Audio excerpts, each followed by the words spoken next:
নমস্কার, আমরা একটা কোঅর্ডিনেটর ফ্রেমওয়ার্কের সাহায্যে আমাদের এই কলমের আন্ডারে যে রোটা আছে এখানে আমরা কিছু ভ্যালু পুট করতে চাই। তা আমরা এখানে একটা বাটন ক্রিয়েট করেছি, সেই বাটনটাকে ক্লিক করলে এই ফর্মটা ওপেন হয়ে যাচ্ছে এবং এই ফর্মে আমরা ডেটাটাকে ইনপুট করে দিয়ে আমরা সেভ করলে পেজটা দেখুন রিলোড হয়ে যাচ্ছে এবং রিলোড হয়ে গিয়ে পেজটা রিলোড হয়ে গেল এবং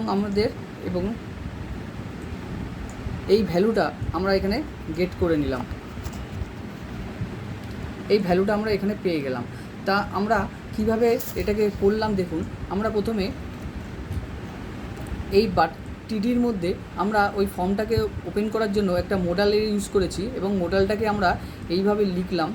লিখে এর যে ইনপুট বক্সের ভ্যালুগুলো আছে আমরা এই স্ক্রিপ্ট চালিয়ে ইনপুট বক্সের ভ্যালুগুলোকে এখানে রিসিভ করে নিলাম এবং এই ভেরিয়েবলের মধ্যে স্টোর করে দিলে আমরা এটাকে কন্ট্রোলারের মধ্যে আমাদের পাঠিয়ে দিলাম এবং কন্ট্রোলের মধ্যে যে ফাংশান আছে সেই ফাংশানটাকে কল করলাম এবং এই ফাংশানটা আমরা এখানটায় রাইট ডাউন করে সেই ভ্যালুগুলোকে এখানে রিসিভ করে নিলাম।